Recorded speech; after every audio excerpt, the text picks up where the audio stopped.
I'd like to welcome you all to tonight's sustainability meeting for the city of Oshkosh. It is February 1st, and I see that we do have quorum tonight. We may have a couple more members joining us. We'll see. First thing on the agenda is to approve the minutes from January 4th. Have you all read the minutes? And would someone like to make a motion to approve? I'll make a motion to approve the January 2021 minutes. Thank you, Bob. Can I have a second? I'll second. Okay, thank you. And all in favor of approving the minutes as written, say aye. Aye. Aye. And you know, if you're on mute, you can hold down your space bar too, I think. Does that work on this platform? I think so. Okay, moving on then. We are delighted tonight to have a couple of guest speakers. We have two people for the MIT student project, and I am going to turn this over to Christoph, who will start us off with that. Wonderful. Thanks a lot, Maggie. Zach, can you share the screen? Wonderful. Just making sure. Can you all see the screen well? Yes. Excellent. Fantastic. Well, good evening. Thanks a lot for allowing us to share some of our results here with you tonight. My name is Christoph Reinhardt. I'm a faculty in building technology at MIT, and together with my colleague Zach Berzola, we would like to present to you some results that we've done for Oshkosh. We call our study the carbon reduction strategies for Oshkosh building stock. Go to the next slide, please. So just some words of introduction. We are from the Department of Architecture at MIT, from the Building Technology program. And within Building Technology, we have about 30 faculty, staff, postdoc students. And we work together on different methods to both improve the resource efficiency of the built environment in general and to make buildings healthier and more efficient. And go to the next slide, please. Within our lab, we for many years have used individual building energy modeling. So that might be a technique that you've heard of, for example, for a LEED certified building. So this is a method where you use a computer to predict for an existing building or a new building to be designed its energy use. And if it's an existing building, you calibrate your model, and then you can reproduce how much energy a building is currently using, and then you can do a number of what-if scenarios. So you can say, I would like to add insulation, new windows, weather stripping, ventilation, heat recovery, add a heat pump, photovoltaics, and then we can say with very high degree of fidelity how the energy use and the carbon emissions related to that building are going to change. Now, if you go to the next slide. This method, as you can imagine, does not scale. So this is typically done at larger commercial buildings, not at individual small buildings, such as the building that I just showed you. So in order to overcome this barrier and help us as a society to reduce carbon emissions from buildings, we've developed a method that's called urban building energy modeling. And effectively, it's a combination of large urban data sets with the method that I just described, which allow us now to basically do for over 100,000 buildings analysis in one go. And we initially applied this to the city of Boston. As you see here, we worked in Chicago, Dublin, Kuwait, Lisbon, and Singapore. And as you notice, these are all larger cities. But in order to have real impact, we wanted to go and start working with smaller towns as well. If you go to the next slide. So one of our students, Jennifer Fox, is an undergraduate student at MIT. She has some connection to Oshkosh. I'm not even sure anymore. Her aunt is living there. I don't know what it is. But we found out that you are one of the wonderful communities who's done their homework. So you created a carbon inventory in 2013. And then you set 4 years ago, or 5 years by now, this ambitious milestone, how you want to reduce your carbon emissions going forward. And then our assumption was that you're in a similar situation as thousands of other communities that are in your situation, that these are the goals. It's not really clear how you're going to get there. And we effectively want to show you some simulation results tonight that show you how and what measures you could apply to the whole building stock in order to meet these goals. If we go to the slide, I just wanted to, I'm sure I'm preaching to the choir here, but provide a little bit of background where these ambitious carbon emission goals that you see everywhere come from. So of course, we know if we want to reduce climate change, keep global warming under 1.5 degrees C, Then next slide. The Intergovernmental Panel on Climate Change tells us that we have about 580 gigatons of carbon left to burn until 2050. That's all of humanity, that's everybody. And if we now take buildings into account, buildings right now take up about 40% of carbon emissions. The building stock is not going to change that quickly. If you see General Motors announced last week that they want to be carbon neutral by 2035, the transportation sector will be faster than buildings. So we assume buildings can have about half of the remaining carbon. So if we, to the next slide, translate that, our challenge is we have worldwide 300 gigatons of carbon and 30 years left until we make the global building stock carbon neutral. Next slide. So one of the issues is, of course, when you look at the world, that while in the US most of the buildings are already built, globally we expect over the next 30 years to double the floor areas, the amount of buildings that we have within the world. So we have to basically get to carbon zero while still accommodating all these buildings. If you go to the next slide, if we now continue to renovate 1% of our buildings, as is pretty much a constant number all over the world, and we only reach new construction that's carbon neutral by 2050, we're going to burn basically all our carbon that we have left without reaching a net zero building stock. So globally, what we need to increase the renovation rate to 5% per year. So 5% of all buildings have to be renovated every year. And we, as researchers and the building sector, we need to have methods for carbon neutral construction for all buildings types by 2030. So I thought that might be useful for you maybe to see how the goals that you have as individuals or as a town reflect what the whole world has to do. So we need 5% retrofitting rates, new construction carbon neutral by 2030. So now we want to show you, Zach is taking over, how this translates into the building stock of Oshkosh. Great. So back to this kind of milestones in Oshkosh. And we just wanted to put those on a graph and kind of remind you, if you haven't actually read these or it's been a little while, what these say. So the 2007 baseline emissions is about 262,000 tons of CO2 per year. And the 2025, 2035, and 2050 goals are for 25% reduction by 2025, 40% by 2035, and 80% by 2050, all from that 2007 baseline, based on measured energy data. But that was 13, 14 years ago. Where are we today? Well, in 2019, that had gone up almost 50%. And we were really surprised at this data when we got it. This came again from measured utility data for residential buildings. And when we looked at this data, we were really surprised. But in the milestone 2 document, that actually predicted roughly the same increase as well. We're still not sure exactly why. That's kind of came from the people that wrote that report, but we saw that borne out in the data. And then when we actually went and built our models, the models reflected that reality. And so you can see here, this is the baseline out of our model of all of Oshkosh, and I'll show it to you in a second. We're slightly lower, but generally on the same par. And then when we actually look across the floor, normalized by the floor area. So we look kind of at the average energy use per square foot of building, we actually are pretty spot on. So our model is at 172 kBTU per square foot, and the actual utility data that I just showed you is at 179. So less than 5%. We're right where we want to be across the 13,100 residential buildings we looked at here across Oshkosh. And that kind of small gap that you see from the residential data and our model probably comes because this is in all of the buildings, in all the residential buildings in Oshkosh. And as you can see, we did leave out a gap of the kind of more commercial buildings as well. We really focused on the residential buildings here in this study. So that's kind of tells us, okay, we're in line where we are with our baseline.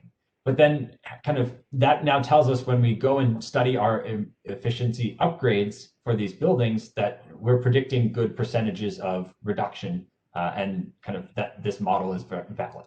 So what are these actual upgrades that we looked at? We took an off-the-shelf program. The Department of Energy has this Energy Star Home Upgrade Program. And it's a good program. It covers a few major things, replacing all your light bulbs with LEDs, adding some insulation to the attic, adding some insulation to the walls, and adding a little bit of insulation underneath the first floor if there's a basement. And generally, this is on top of some existing insulation, bringing it up to a certain standard. And this is based on a kind of typical US home. Also adding energy efficiency appliances is typically on wear out or as you need it. But basically, eventually replacing all of the appliances in that building with Energy Star appliances. Finally, moving to a 95% or greater efficient gas furnace. And these are condensing furnaces. They're relatively new but mature technology that really is a huge improvement over past furnaces. You can actually see in this picture here, these plastic pipes. You don't even need a normal exhaust duct that's out of metal. This is just basically PVC piping because it really is quite efficient.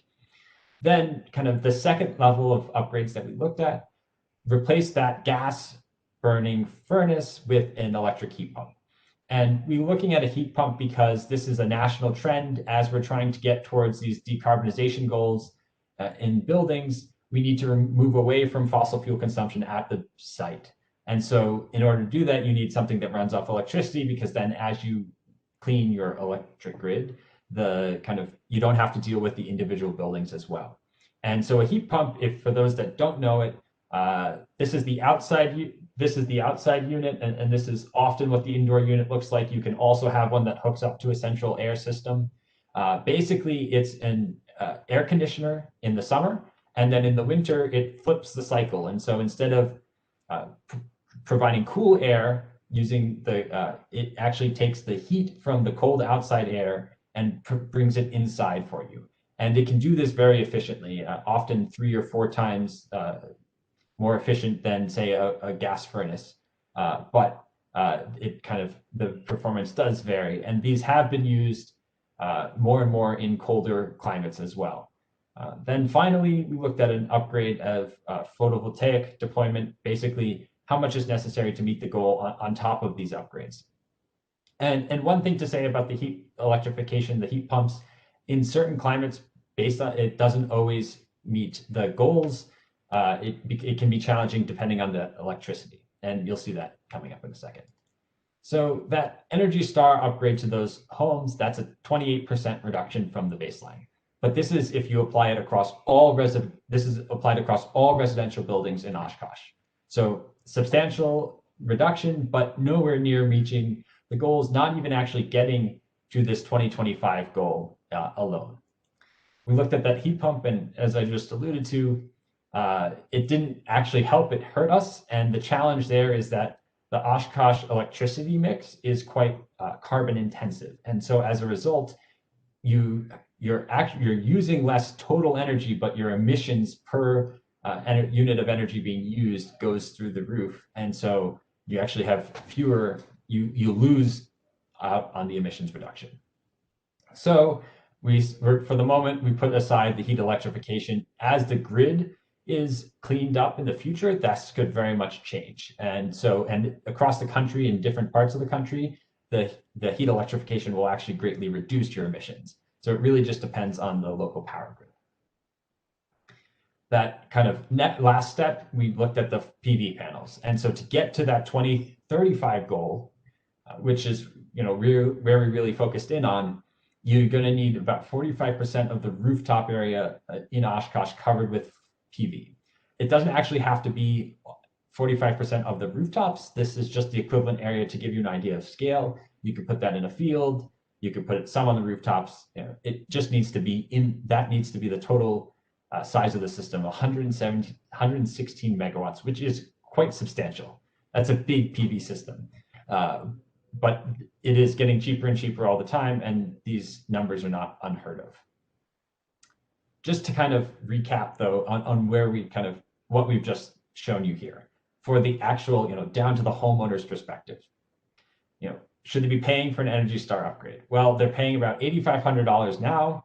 The payback's about 5 to 9 years. Again, it's going to vary home to home. We did a very average of kind of the existing home standards, but so each home will be very different, but roughly fall into that range. And that renovation will result in a 30% reduction in carbon emissions. What about that PV? You add that on top, well, that's now costing $26,000, but the payback, because they're heavily subsidized by the federal government with a 26% tax credit, will come back in 8 to 9 years as well. And that results in a 2/3 emissions reduction. So, and both of these, I should say, includes about $2,500 each of state and federal kind of incentives to support these programs that bring the cost down from what their actual, from what their full cost is. Most of that is actually in pure rebates. So, kind of wrapping that up, what are the takeaways? Well, the 2025 goal is fairly infeasible. You'd require the 20% renovation rate to get all of Oshkosh's buildings renovated, get that 28% emissions reduction, and even then you'd still need a fairly sizable PV deployment all in the next 4 or 5 years. But the 2035 goal is feasible. It will require all the residences in Oshkosh to be upgraded to the standard or more, and on top of that, 116 megawatts of photovoltaics somewhere in Oshkosh area, or purchased electricity. So it could be purchased as offsite renewables. There's a whole market on that side as well. And to reach that goal, you will require a 7% renovation rate. Again, the current, as Christoph mentioned at the start, the current is about 1% nationally and globally, and we're really hoping for 5. 7 is definitely a big push, but is doable. To get to that 2050 goal, however, it requires an 87% emissions reduction from today. And right now, with the current grid, that's impossible. So state level action will be required to clean up the power grid. And a 66% reduction in power grid emissions from today in the Wisconsin area will be needed to meet that 87% goal in conjunction with that heat electrification I talked about. And that brings the power grid emissions down to 740 pounds of CO2 per megawatt hour, which is, again, 66% lower than where it currently is today, but similar to other parts of the country. Currently, Pennsylvania, Delaware, Maryland area has about that. It's lower in other parts of the country as well. So it is feasible to get there. It's just a matter of doing it. So that's kind of what we've been working on, and we'd love to have a little chat with you. Hear any questions you have. Thank you, Zach and Christoph. If you could stop sharing your screen, that'd be great. Thanks.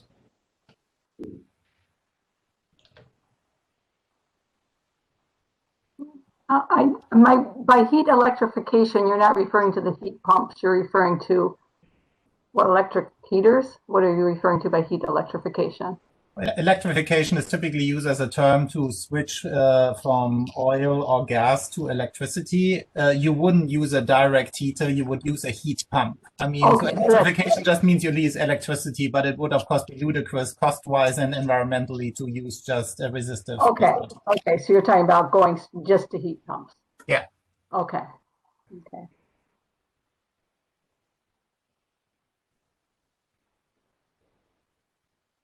Mark, you're muted if you're trying to talk.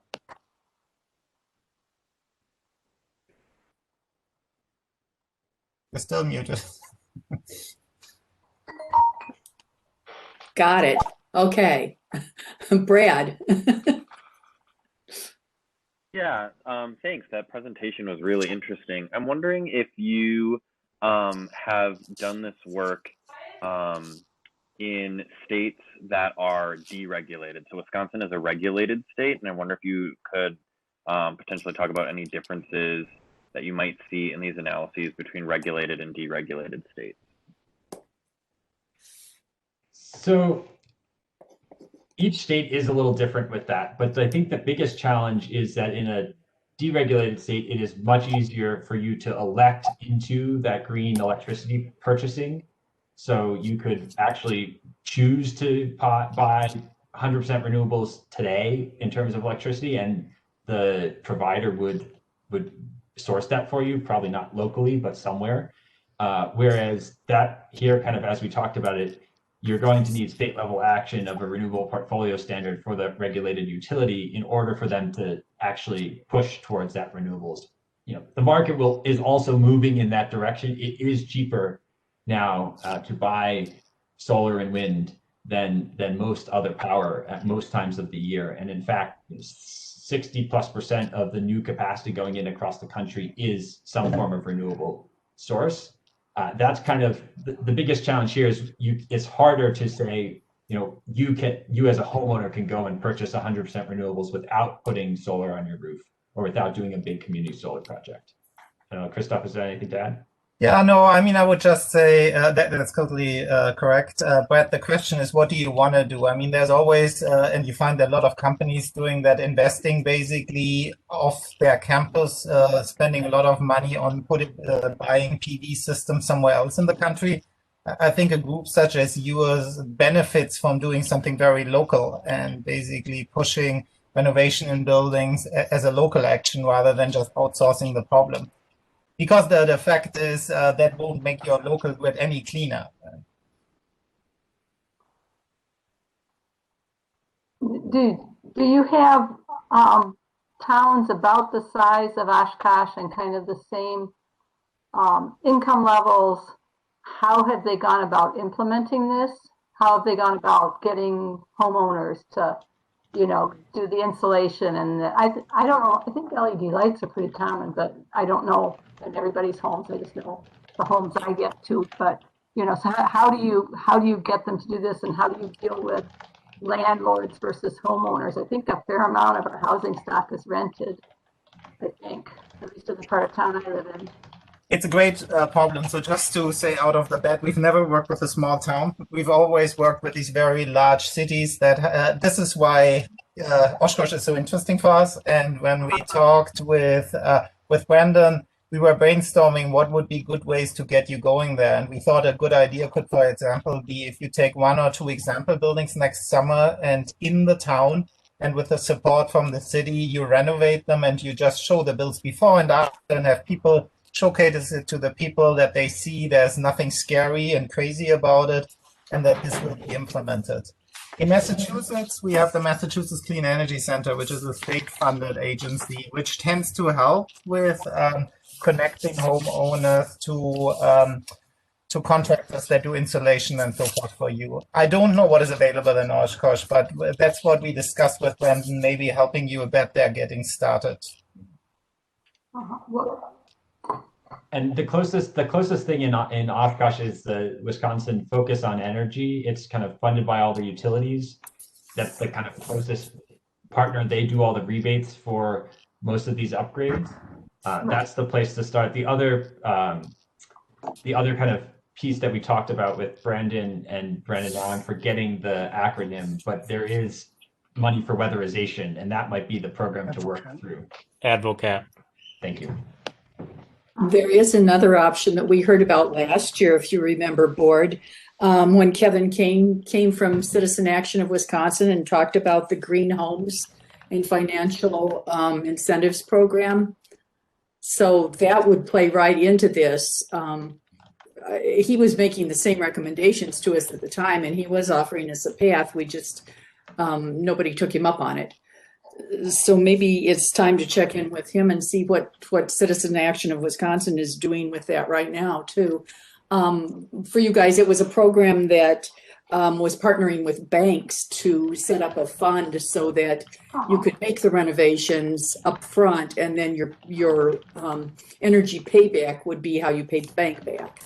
Mm-hmm. So it was a great program. It's just that you had to partner with them and do commit to the renovations, and there were a lot of, how much do you still owe in your house and stuff like that.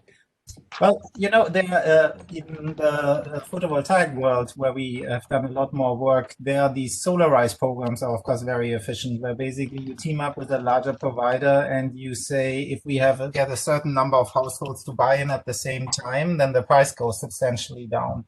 And just to give you a sense, we did that on Cape Cod with a mapping technology that our lab developed, and we managed within 3 months to get 10% of this town to buy a photovoltaic systems through solarization and information gathering. So I think the value of what we show you here today, hopefully, at least from what we've seen, is that it's not just a diffuse number that is unreachable. I think it's useful when you at least you know what the steps are that are involved, and that if people see, if they do their share, that you are getting somewhere. I mean, Zach made it clear. This is a heavy lift, right? I mean, this is not easy, but Saving the world is never easy. it's never easy. You wouldn't be sitting here if it were easy. You would have Brandon do it all by himself, right? Brad, had you had something you wanted to share before? Yeah, I just wanted to say I really liked that idea of showing, taking some renovations and being able to show people, you know, how easy it is to make some of these transitions. I know this is something we've discussed at the university because we've had several folks who work for UWO who have put up solar and have gone to heat pumps and these kinds of things. You know, and just to be able to show people, right, that it's not scary, and that these are things that can be done if you can, you know, figure out the financing. Mm-hmm. Yeah, just for the board, this is Brandon here, and Bob, we'll get to you in just a second. I just want everyone to remember, you know, this is, like they said multiple times, kind of their first stab at a small scale project. I think that the data that they've collected for us is going to be useful going forward in producing, you know, some type of information out to the public, or we can use it, you know, to hopefully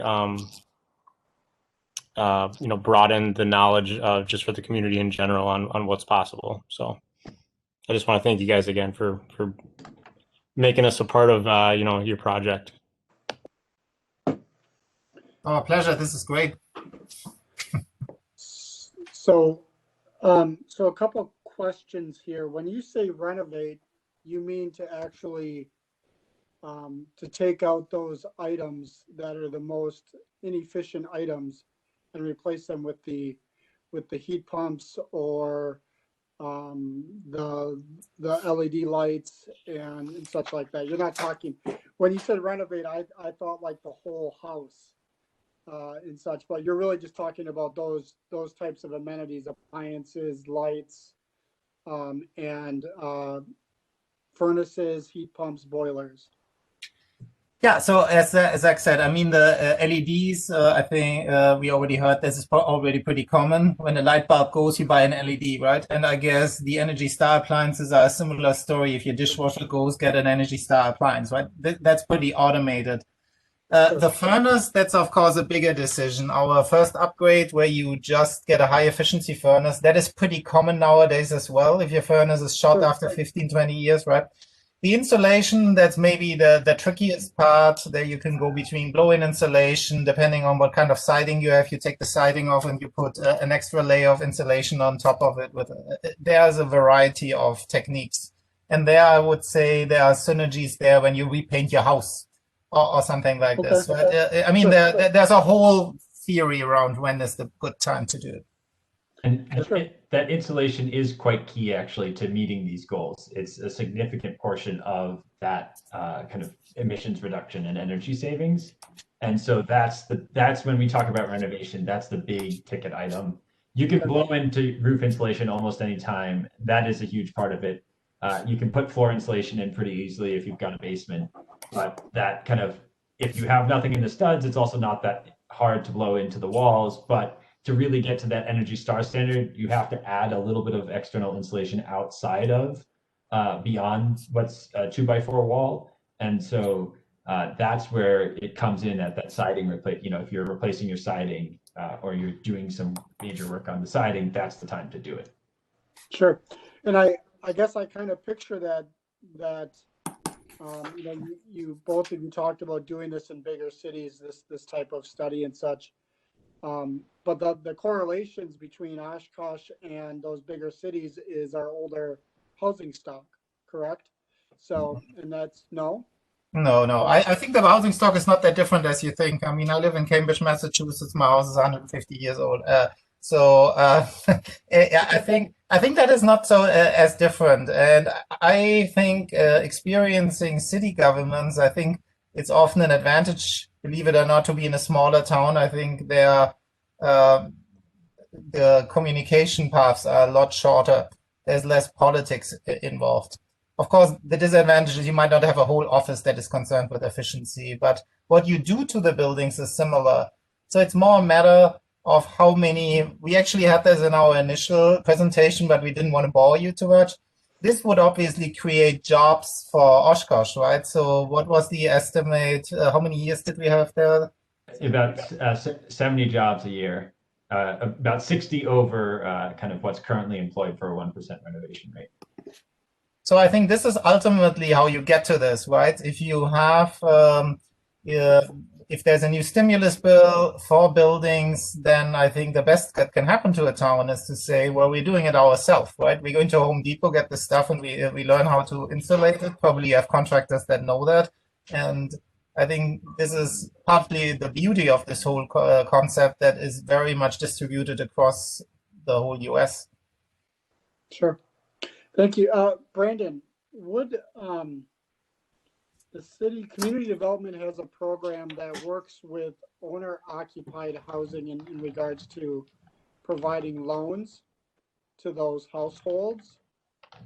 Do we involve any of this type of path to upgrading homes and housing in this area in regard to that program? I think the weatherization in general, a lot of that falls back on Advocap. Sure. We have the pleasure of having Stephen here tonight for a future topic or a future item on our agenda, but he runs that program. So if Stephen, if you don't mind, jumping in and answering Bob's question. Hi, everybody. Yes, Bob. For the loan programs, the weatherization and such, those types of improvements are eligible. You know, a number of people do like roofing and siding and stuff, but insulation, all that stuff, any energy upgrades, those things can be eligible for our programs. Involving any that are done in a more sustainable path than others, does that increase anyone's ability to be able to get those or not? Are you asking if people have gotten those through our program? Yeah. I don't know that I don't think anyone's specifically applied for those yet. But we do note in our program overviews, which have our information, that those types of projects are, you know, we do prefer to see those types of things. So, yeah, we do look at that and we do factor that in. Sure. Okay. Now I happen to work in the housing sector of Oshkosh and for a public housing agency, and I know that over, say, the last 15 years, we've invested heavily in tax credits, which put a large emphasis on providing Energy Star and energy efficient appliances and heat pumps and stuff like that. And so putting this into context of older housing versus, you know, upgraded or newer housing, our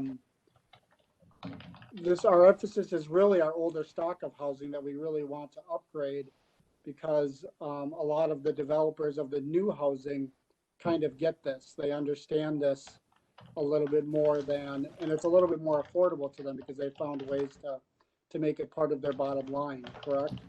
So I think, you know, our emphasis is, you know, really, I think what you're saying is making sense of emphasizing on our existing housing and building stock to be able to boost this up, because we don't have a lot of like new building going on in our community, but you know, so I just think that's an interesting point to think of, is that when we're building new residential housing in Oshkosh, this type of thinking is already kind of built into that, just in how things are getting funded in order to do that. So and so it's interesting that if we were to take a path with this, is how do we focus on our older stock, knowing that our older stock is a much lower mix of owner occupied and more rental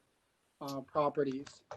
And so which makes it tighter for those property owners to see the benefit of doing this. And so it's education on that level of trying to kind of build that bridge in order to see the benefit of this. So, but thank you. Any other board members have anything they'd like to ask while we have the experts on board here? Okay, we'll see no hands raised. I guess I would like to thank you very much for an absolutely excellent presentation. I'm really happy that we have this information. I think that we can find quite a bit to do with it. And so thank you for picking Oshkosh. However you managed to choose us, we're glad you did. And major thank you for sharing with us tonight. We'll make sure that this doesn't go to waste. We will pass this on to someone as soon as we figure out how it should go and why and where. Oh, that's fantastic. Our pleasure. It was really great talking to you, and we're looking forward to hearing what you actually do with this. If you have any follow-up question, we are eager to answer them. Thank you. Thank you so much. Okay, moving on to the agenda a little further then, we will go to our carbon fee and dividend resolution discussion. And you all had in your packet a copy of the resolution. This was from, if you recall, last month when Kate Hancock-Cook came and spoke to us about what the Citizens Climate Lobby is doing. And she is on the call tonight too, if we have any questions about the resolution that we'd like to share with her. But I'm going to just very briefly, I'm not going to read all the whereases and everything, but before we vote on recommending this be adopted by us to be passed on to the council for their adoption, I wanted to just give a real quick overview of it for people who don't have it in front of them. So this would be a resolution urging the United States Congress to enact the Energy Innovation and Carbon Dividend Act. Now, clearly, we can't tell the United States Congress what to do as a local advisory board, but we can ask the council to pass support of this and share that with the U.S. Congress. So this is basically an intergovernmental panel on climate change that issued a special report on the impacts of global warming. The United Nations climate science body said in a monumental climate report that we have only until 2030 to make massive and unprecedented changes into global energy infrastructure to limit global warming to moderate levels. And the US government released a fourth annual climate assessment reporting that the impacts of climate change are already being felt in communities across the country, and that more frequent and intense extreme weather and climate-related events, as well as changes in average climate conditions, are expected to continue to damage infrastructure, ecosystems, and social systems that provide essential benefits to communities. And of course, we've already seen some of this happening. And conservative estimates by the world's climate scientists show that to achieve climate stabilization and avoid cataclysmic climate change, emissions need to be reduced a lot by 80 to 95%, which kind of plays into what we just learned from our friends from MIT. So it's just amazing how this all ties together, isn't it? So basically what we are asking is that Congress enact H.R. 763, which is the Energy Innovation and Carbon Dividend Act, to access a national carbon fee on fossil fuels based on the amount of carbon the fuel will emit when burned, and allocate the collected proceeds to all U.S. households in equal per capita shares in the form of a monthly dividend, which basically has been called carbon fee and dividend by the Citizens Climate Lobby for some time. And since the city of Oshkosh established us, the sustainability board, and we created a sustainability plan, which states in Chapter 3, Energy, that shifting away from fossil fuels has the significant benefit of avoiding pollution that negatively impacts health and increases greenhouse gases, while encouraging greater use of locally produced renewable energy resources. And since the Energy Reduction Act that we're discussing would address many, many issues from social to economic, as well as environmental, we would like the city of Oshkosh to urge the United States Congress to enact without delay the Energy Innovation and Carbon Dividend Act. And so that is what we will be voting on. I'm sure you all had a chance to read this. Does anyone have any comments on it, or do we have any questions on it that we would like to address to Kate at this time?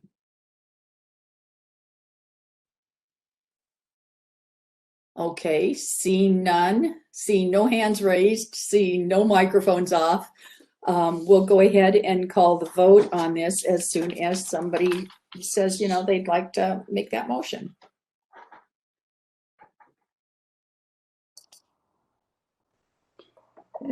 I'd like to move that we advise the Common Council of Oshkosh to make this resolution. Thank you, Pat. Do we have a second? Second. Thank you. Okay, can we call the roll on this one, Brandon? Yeah, sure can. You want me to do that? Yes, please. Okay. What's the proper wording? Just say if you're in favor, yes or no. All right. So just one by one, name, say the person's Right. name. Right, Okay. the person. So do I got to do Pat and Bob again? Yes. Yes. Okay. We'll start with you, Bob. Yeah, aye. Pat, Aye. Margie, Aye. Michelle, Aye. Vic, Aye. Eric, Aye. Lisa, Aye. is that it? 1, 2, 3, Did you, 4, 5. Eric? Oh, and Brad. Aye. 1, 2, 3, 4, 5, 6, 7, 8. It That's sounds it. like it passed. Okay, thank you for that. Moving on to the next item on the agenda, social media discussion and action. Do you have a report for us tonight, Brandon and/or Vic? Sure. Sorry, I'll unblock all my things. So I made a bunch of posts for January. They went out, some people interacted, we're at least getting some sort of interaction back.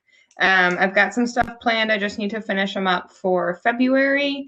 Thank you, Margie, for emails with content. That was very helpful, and I really appreciate it.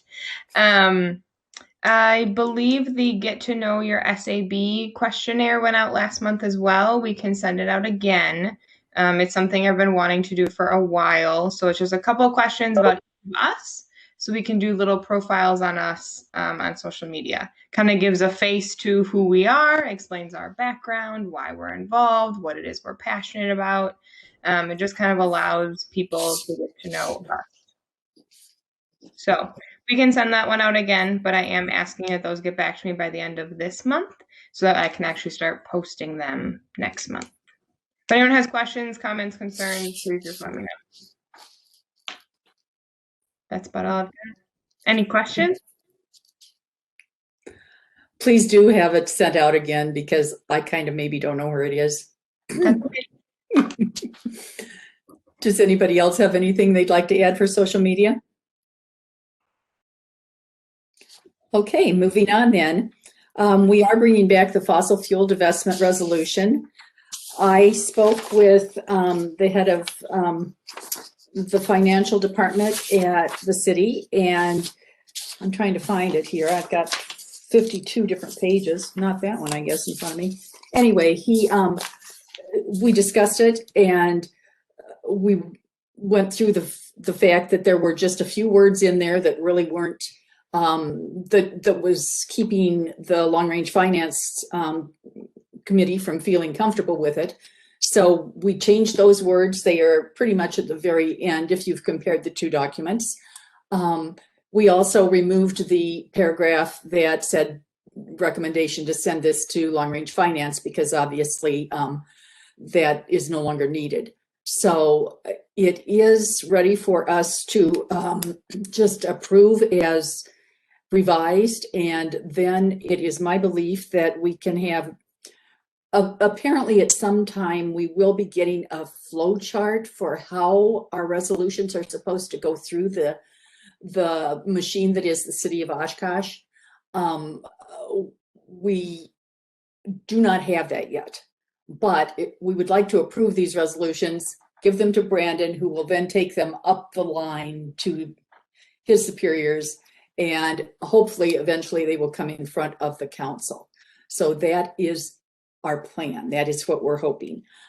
So if you've all had a chance to see what that change was and would like to, if someone would like to make a motion to approve it as written, that would be awesome. Margie, can you just tell us what the changes are? I didn't compare it to the original document, so I haven't figured out what changed. You know, Pat, I would really, really love to do that, but I realized about a minute ago that I do not have that in front of me. Wait a minute, maybe I have it electronically. It's right at the end of the document. Final draft resolution. Okay, yes, I do have it. Who knew?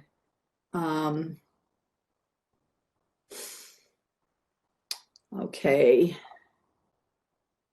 It is in the therefore be it resolved paragraph at the end, and that is the paragraph that had changed. The final half of that sentence where it says, and divest from direct ownership of any public equities and corporation bonds of companies connected with fossil fuels within 5 years. That is the new language. It apparently something about it made enough of a difference to a financial minded person that it was relevant. I can't tell you exactly why it changed the way it did. So was the word that changed, you added direct or I don't have the original in front of me. I only have okay. the current one, but it was that portion of that sentence that changed. What does direct ownership mean? Does that mean it's not part of a fund, or what does that mean? Does anybody know? Frankly, I took this from Mr. Van Gompel, and if he found it acceptable for the city's program, I figured we liked the wording just fine. Okay, I just wondered what it means. I don't know if Brandon or Steve know what that term means, or is. This is Brandon. I think just going off of the council meeting that I watched where they discussed this, it sounds like the city cannot directly invest in any equities or bonds. So I don't know if that helps at all. And Bob, I don't know if you were there at that meeting, if you could elaborate at all a little bit, but it was kind of a long drawn out conversation that was not very clear. Brandon, I actually think you kind of hit it on the head, is that they're basically saying that municipalities can't own bonds that relate to utilities and such like that. And so that was one of the issues, was that by state code, the argument was that what we were asking them to do, they're essentially saying can't happen. What I understand after listening to what Margie said about what the resolution is, that they're willing to look further into in deeper detail into finding out if there is anything that's maybe owned that's traded or done through, like, say, one of our contractors that runs some of our plans, and to take 5 years to figure out, not necessarily figure out what that is, but to move away from any of those plans that may exist. So that's how I understood the direct funding, and then connecting it to the 5 years. So 5 years is typically an acceptable number that we put onto resolutions like this to move away from something. And we didn't used to have the 5 years, or I should just look it up later? Or The 5 years was in our initial, it was in the initial language. What it said was something about, it was mutual funds, combined mutual funds or something. And since the city is not allowed to participate in that except through a couple of collaborations with other municipalities. Yep. Where it's done as a state thing. It's all state mandated apparently. And so for whatever reason, this language did not run afoul of what state mandated the way our previous language had. Okay. So again, as I said, I'm not a financial person, and I can't explain. I don't know what public equities and corporation bonds mean, but and I guess I didn't really feel that we needed to analyze the financial part of this, as just the fact that we'd really like to have the city divest from anything. And it's going to take care of itself in that amount of time anyway, because as we all know, everything's going to become alternative, and there's not going to be any issue, right? Who knows? There we go, folks. Yeah, I like the thumbs up. Good plan, Vic. Okay, is there any further question or discussion on this item? Actually, I still would really like to have somebody make a motion motion on this. I'll make a motion to move the divestment policy forward to the council. Thank you, Bob. Is there a second? I'll second. Thank you. Hey, point of order. Yes. Sorry. So just for consistency's sake, we might want to move it first in the future. We were discussing when we shouldn't have been yet, Bob. I did Yeah. just realize that. Okay. Yeah. So, all right. Thank you. Usually, point of order, come earlier. It's okay. Is there any further discussion now that it has been moved and seconded? Okay, then let's just take a vocal vote on this one. All in favor of accepting this as written, say aye. Aye. Aye. Aye. Aye. Is there anyone opposed to this resolution? Does anybody wish to abstain? Okay, then we will consider this resolution passed to go through whatever channels it needs to go to reach the council, so that they can vote on it. Who had the second there? Was it Michelle or Vic or Lisa? I think Brad and I both seconded at the same time. All That's right, Michelle. I'll put you in for Michelle. Thanks. Woohoo! Thanks. Boy, you'll do anything to get in the minutes, won't you, Michelle? I'm Gotta kidding. sneak in there somehow. Yep. Okay, then we have a green tier score sheet update, and I believe that that's why Stephen was kind enough to join us for our meeting tonight. He and Brandon have been discussing this, and go for it. Tell us what's happening. Yeah, Brandon, do you have this open, did you say? Or do you want me to open it up and I can share my screen?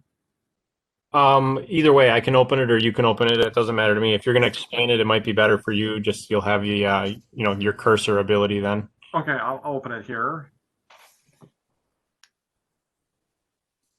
Just pulling it up here. It was in the I think it was in the. Yep, I got it here. I just gotta make it so we can see it. Trying to think what folder that was in again. This is in the annual report folder. That's right. There's only like 400 folders, so it's not that hard to remember. Yeah, so hopefully you can see my screen here. So basically, I think a number of you are familiar with our Green Tier Legacy community membership. So that's a program for anybody that's not familiar. The Green Tier Legacy Community Program is a program through the Wisconsin DNR. So communities, counties, organizations can elect to join voluntarily to join this program and become a member.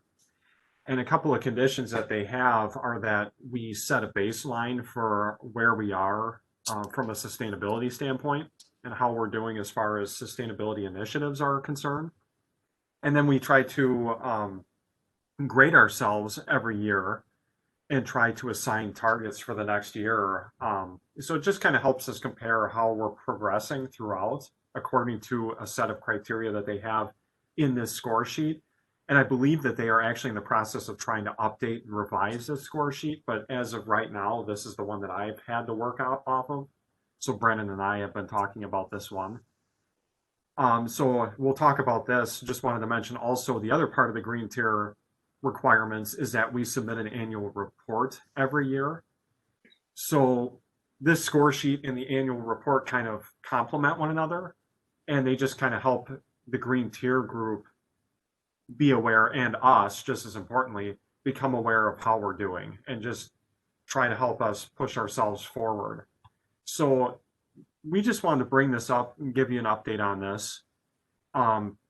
I went in, I think, I don't know if it was late last year or middle of last year, and I tried to basically take what we were already doing pretty well and then also assign what I thought would be reasonable targets for this year.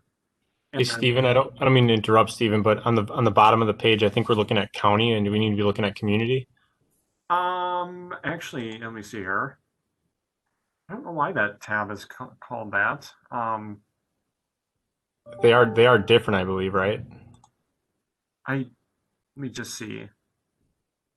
Because I think I actually put them in here, and I don't know if they. Okay, either way, I just want to make sure we're looking at the right one. So.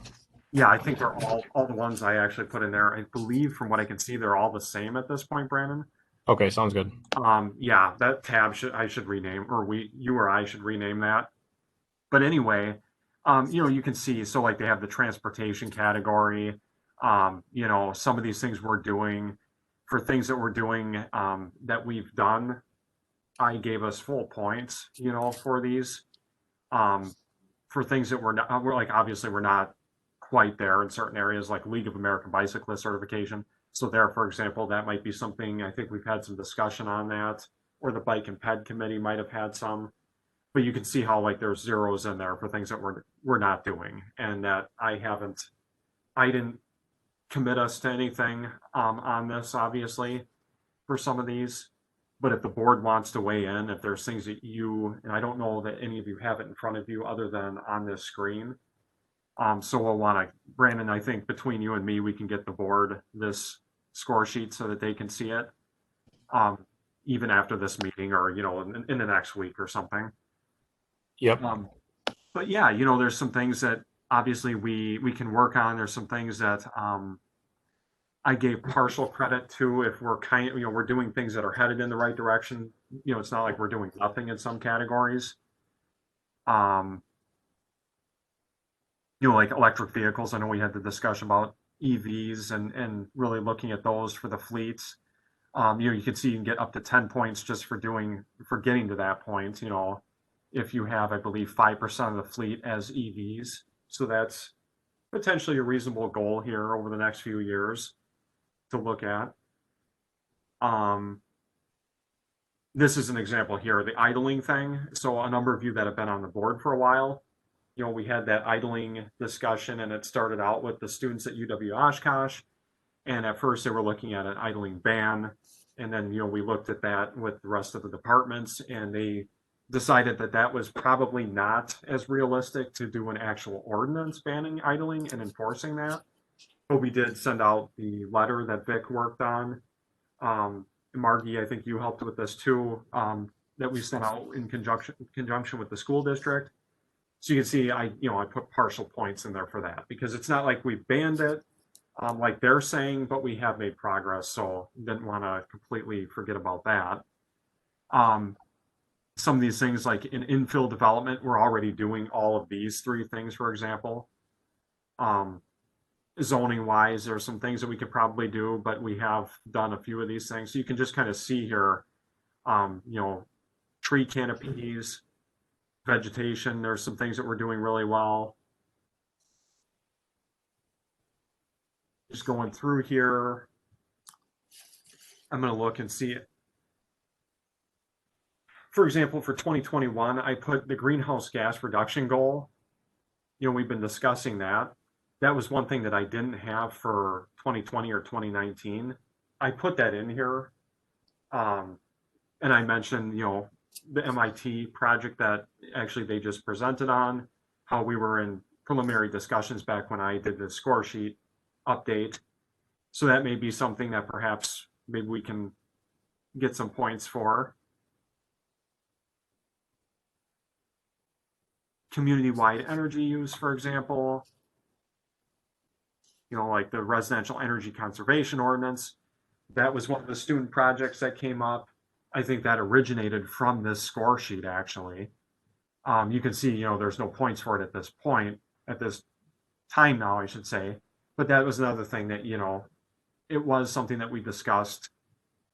I know our inspection staff brought up some concerns with the enforceability of that.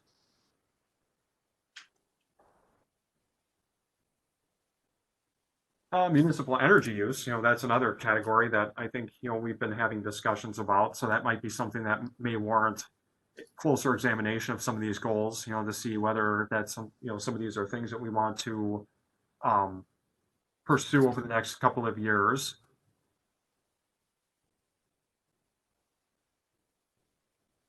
Water conservation, just going down here. I think there's still a number of things here that we can, like water and sewer use, tracking that, and how to reduce. That's something, for example, we can touch base with Public Works on. Maybe maybe something we're already doing or heading towards.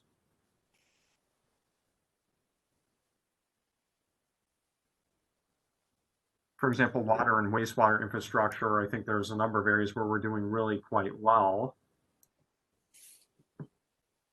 Some of the programs that DPW has already implemented or are working on.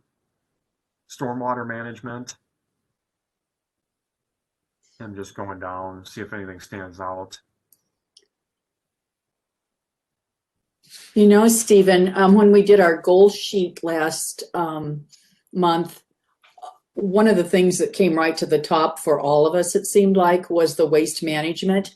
And so having this in front of us as we're kind of planning how some of the things we want to do with that may help spark some ideas or interests that we hadn't realized, before. So I think that as I recall, 2-3 years ago when we started this and shared it with the university, and you and I were looking at it fairly regularly then,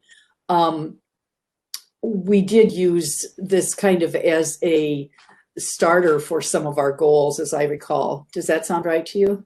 Oh, absolutely. I think that one semester that the students did, like the 4 projects, the one was the idling ban. I think the other was the residential energy conservation ordinance. For example, those came right out of this. I think Professor Feltman actually looked at this with us, or with me at least. Yes, he had, and he took a copy of it with him, and I think he's still using it, frankly. Yeah.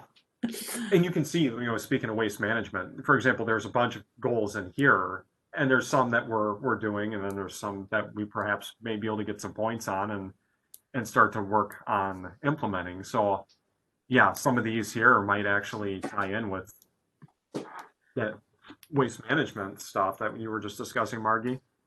Well, and it's always more fun if we're going to get points for doing it, right? Yep. And then, obviously then we can update our annual report every year. And, that's another thing that we can put in there. Well, if you guys can share that with all of us so that we have a copy, that we can refer to, Yeah. That would be awesome because it may very well give us some direction for some of the goals that we had called out last month. Just so everybody here knows, the goals, the board goals that we decided on last month will be shared tomorrow at the Plan Commission, just so that they're aware of what direction we're taking for some things, what our interests are. And the fact that we have these goals doesn't restrict us to just working on this. It just gives us a focus for some things. And I just realized that I probably shouldn't say that yet because that's the next thing on the agenda and we're not there yet. I'm sorry, Stephen. Anything else? No, it's fine. Yeah, like I said, we'll tweak this. You know, I think it is the same for county and city. I don't know why I have the county tab in use here, but anyway, just wanted to remind everybody that this is still something that staff keeps up to date on. And, you know, if when we send this out, if anybody thinks that something should be added, or if you're aware of efforts that are being made and things being implemented that we don't have marked off, maybe let us know, because then we can update this. But yeah, that's kind of where that's at. Just wanted to give you an update on it, and we'll share it with you in the next week or so. Great. Thank you so much. And thank you for coming to our meeting. Aren't we fun? Don't you miss us? Yeah, it's different not being the staff person now, but Well, we like Brandon too, so it worked out okay. yeah. He's just extra busy with landmarks now. So Yes. all right, thanks a lot, Stephen. Yeah, no problem. There's never any shortage of work, is there? Nope. Okay, well then, did anybody have any comments immediately on the green tier spreadsheet, or do you want to wait until we receive our copies and we'll put it back on for next month to look at? Okay, seeing no hands or microphones off, I am going to move on to the goals discussion. I hope all had an opportunity to look at the updated goal sheet that Stephen and I had gone over. I guess what Stephen, I'm sorry, I'm saying Stephen, I mean Brandon. See, right away, I get you guys mixed up because I can't see your faces. Anyway, I think we got everything on there that had been discussed last month. If you look at this and see anything that you feel we missed,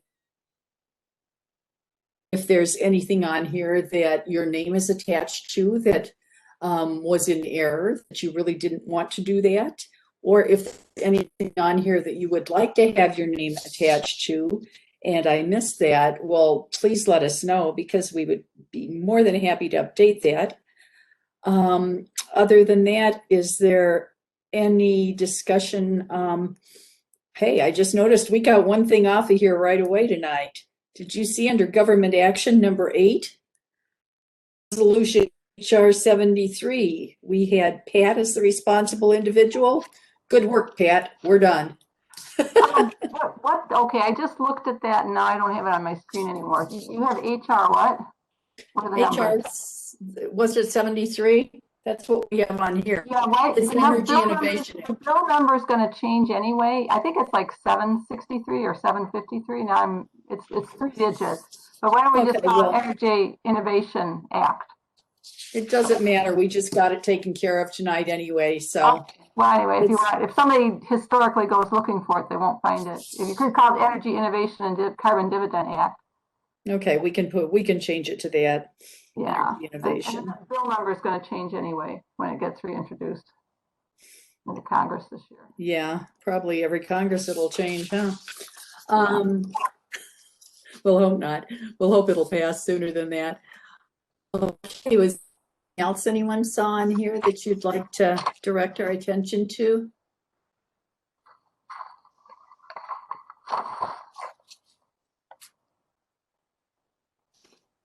Okay, so we basically got all the action items and the responsible individuals. We're all happy with that.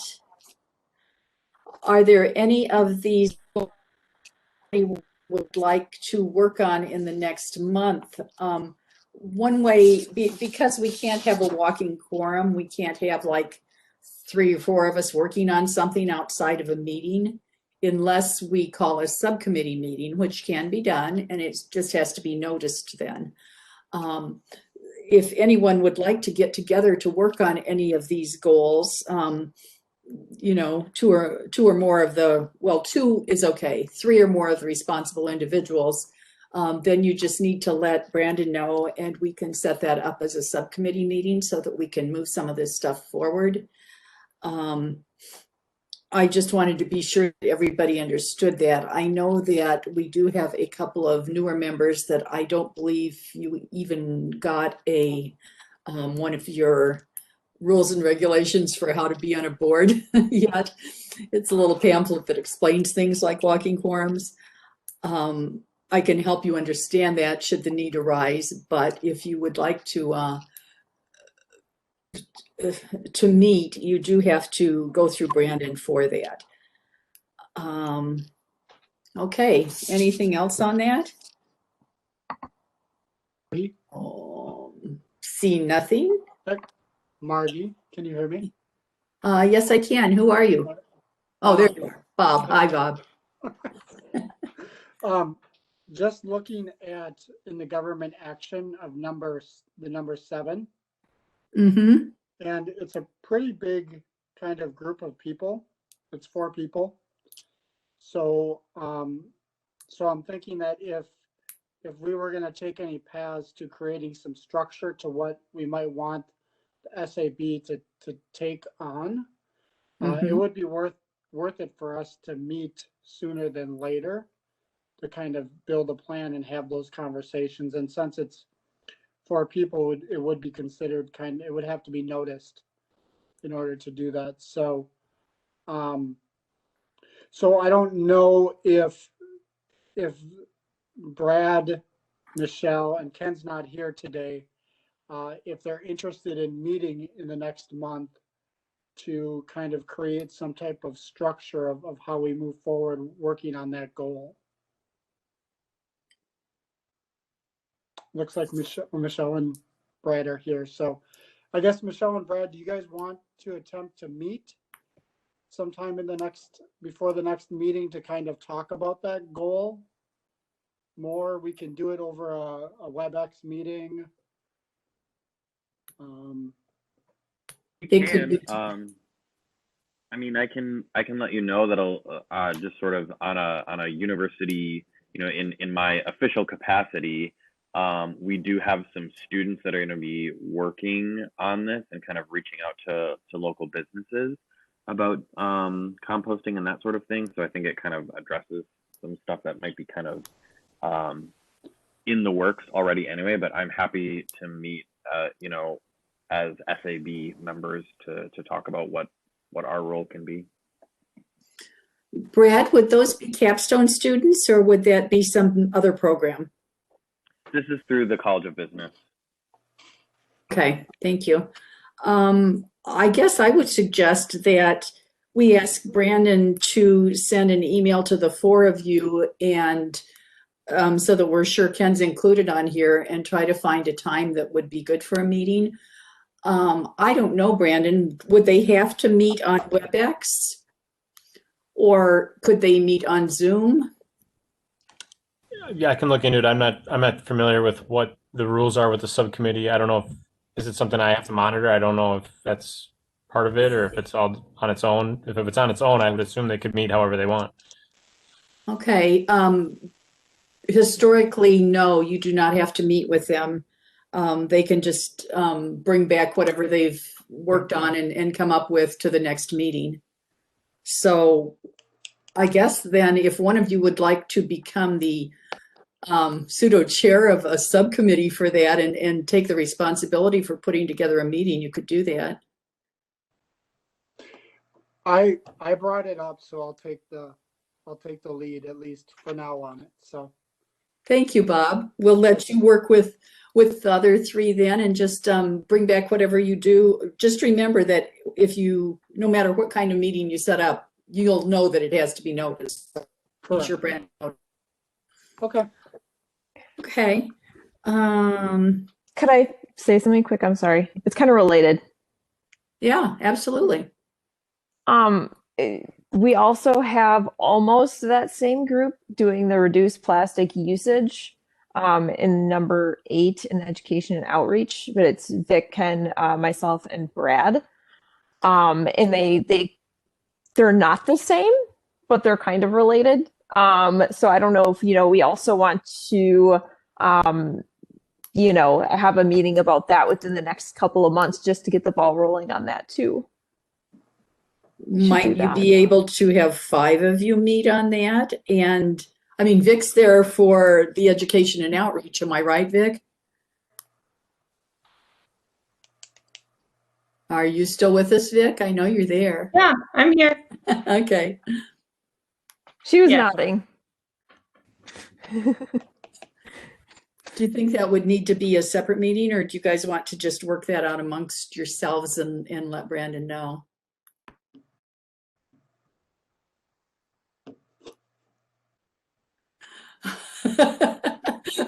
Okay, I'm not liking this mute button. If I can see all your faces at once, I can make you answer. Bob, why don't you include Vic in any contact you make, and then you can work that out however it I can might do that. end up. Okay, I'll facilitate for both at this point. We'll get it thank going. you. We appreciate it. Thanks, Bob. Okay, is there anything else under goals and discussion from? All right, then let's move on to agenda items for future meeting. One thing that I know we need to discuss next month is Ordinance. So we'll put that on. Michelle, will we be having any kind of a report from Menominee yet, or is it too early? It's kind of wintry. It is. I think we won't be doing anything till April anyway. So I'd like to have it fresh in everybody's minds at that point. So April meeting, yes. I do have another agenda item for March possibly though. I attended the Saltwise presentations about using salt in winter. Although, in March, we're going to have maybe a couple of months. Who are we kidding? 2 to 4 months left of winter.